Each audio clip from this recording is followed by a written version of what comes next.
casa vengo a tocarle algunos temas sobre mecánica de fluidos, un taller que con algunas preguntas que quizás a ustedes, yo de respondiéndolas a ustedes les pueda servir para algún taller o alguna cosa que tengan alguna duda. Bueno, la primera pregunta trata sobre ¿cuál es la diferencia entre un fluido y un sólido? Diferencia entre los fluidos y los sólidos son a partir de sus propiedades físicas. La posición relativa de sus moléculas puede cambiar continuamente. Todos los fluidos son comprensibles en cierto grado. No obstante, los líquidos son mucho menos comprensibles que los gases. También tenemos una siguiente pregunta. Elabore una línea de tiempo con la historia y desarrollo de la mecánica de fluidos. Yo me basé, haciendo esta línea de tiempo, en Mecánica de Fluidos de Sengel, de un libro, en la página 7. Esta fue la línea de tiempo que yo realicé. Me basé en dos, en la antigüedad y en la Edad Media. Bueno, en la antigüedad habían varios pasos, como son la Edad Oscura y la hidráulica musulmana, como la vemos aquí. También tenemos siguiente, renacimiento de corrientes e inventos. También tenemos Galileo y Torricelli. Otra, Pascal y von Guericke. Bueno, ahí terminamos en la antigüedad. Basándonos ya en la Edad Media tenemos otros, como son Arquímedes, la mecánica de fluidos como ciencia, la ingeniería greco-romana y fluidodinámica. Esta fue la línea de tiempo que yo hice, que va tratando más cómo va surgiendo más la mecánica de fluidos a partir del tiempo y que nos lleva a tener mejores resultados de ella. Bueno, otra pregunta que viene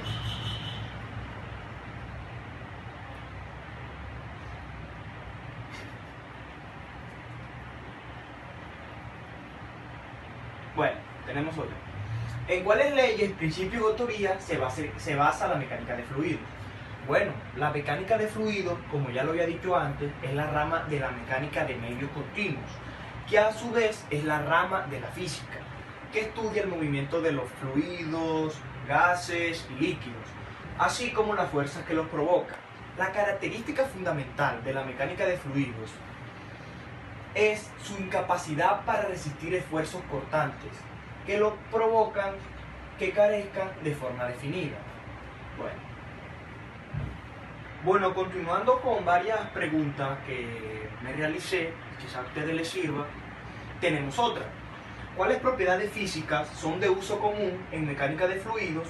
Explique mediante una tabla que contenga nombre, símbolo, expresión matemática, interpretación física, dimensiones y unidades. Bueno, aquí pude yo realizar la tabla.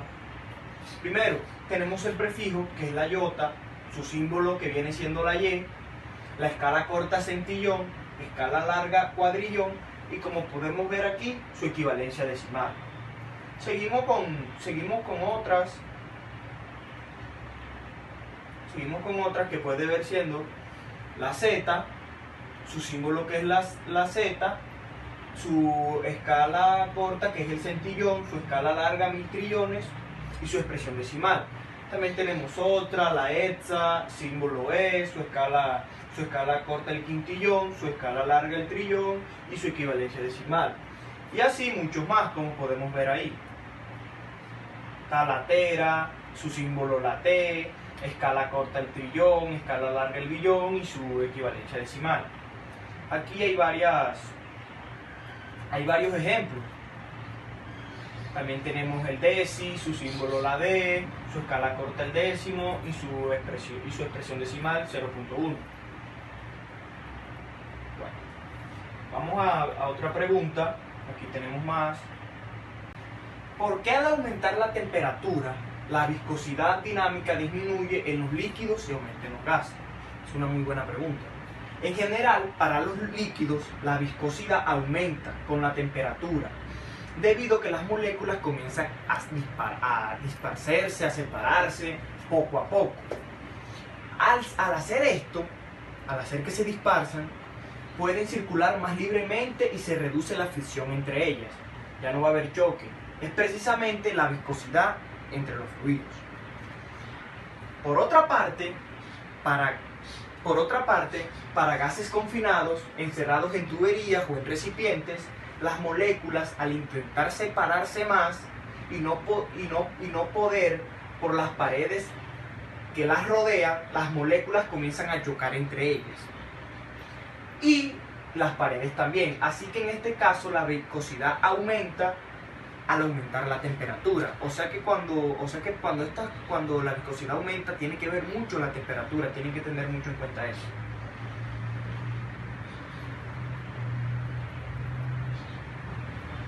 Bueno, aquí tenemos otra pregunta que es muy interesante y se las voy a ayudar a responder. Considere dos bolas pequeñas de vidrio idénticas que se dejan caer en dos recipientes idénticos, uno lleno de agua y otro lleno de aceite.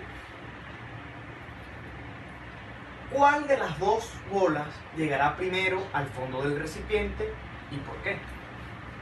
Bueno, para saber esto tenemos que saber un poco sobre el principio de Arquímedes, conociendo que parte del sólido está sumergido en el aceite o en agua, se determina la densidad de dicho cuerpo.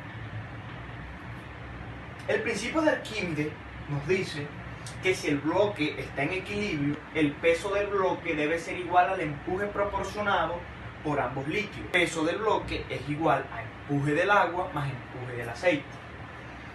Bueno, con esto ¿qué les quiero decir? Que primero, a nosotros tirar las dos pelotitas, una en el agua y otra en el aceite, primero nos va a llegar la del agua. ¿Por qué? ¿Por qué no llega primero la del aceite? Primero, el agua es un líquido suave, cuando vaya a tirar la pelotita se va a ir directito, pero con la del aceite, que es un líquido más duro, más denso, con menor gravedad, va a tardar un poco más en caer al piso, en caer al fondo del recipiente. Entonces, esa pregunta es muy breve. Cae primero la del agua porque el aceite es un líquido muy grueso y con menor gravedad. Bueno, otra pregunta que nos sale en este taller es: ¿cuál es la diferencia entre fluidos newtonianos y no newtonianos? La diferencia entre ambos, la viscosidad de un fluido no newtoniano depende del gradiente de velocidad y además de la condición del fluido. Y un fluido newtoniano es aquel fluido cuya viscosidad depende de la temperatura y de la tensión que se le aplique. O sea que leyéndoles esto, podemos decir fácilmente que una diferencia entre ellos es que uno depende de una cosa y otro depende de la otra. Como lo dije anteriormente, el no newtoniano depende de un gradiente de velocidad y de una condición del fluido, y el newtoniano depende de la tensión y de la temperatura. Por último, tenemos la siguiente pregunta para terminar nuestro video tutorial. ¿Cómo se clasifican los fluidos no newtonianos según la respuesta a las fuerzas cortantes aplicadas? La distinción entre fluidos newtonianos y fluidos no newtonianos se basa en la relación que existe entre unos y otros, entre la aplicación de un esfuerzo tangencial y la velocidad en que se deforma. Un fluido newtoniano, también llamado fluido verdadero, es aquel que sometido a un esfuerzo tangencial o cortante se deforma con una velocidad que es proporcional directamente al esfuerzo aplicado. Para explicarlo de otra forma, si se aplica un esfuerzo tangencial a un fluido newtoniano, esto se pondrá en movimiento sin importar cuán pequeño sea el esfuerzo tangencial y se generará una cierta distribución de velocidad en el fluido. O sea, ¿qué quiere decir esa frase? Que si así sea un pequeño esfuerzo que nosotros le realicemos a un fluido newtoniano, él se va a mover, va a tener un gradiente de velocidad. Así sea muy pequeño, él se va a mover. Ese esfuerzo tangencial y el gradiente de velocidad que se produce son directamente proporcionales. A la constante se le define como viscosidad. Bueno, fue la última pregunta en este video tutorial. Le quiero dar gracias a todos los que con este video se van a ayudar, van a resolver muchas preguntas, muchas dudas con este video. Bueno, mi nombre es Armando Daza, estudiante de Ingeniería Civil de la Universidad de Fundación Universitaria del Área Andina. Espero les haya gustado y nos vemos en la próxima.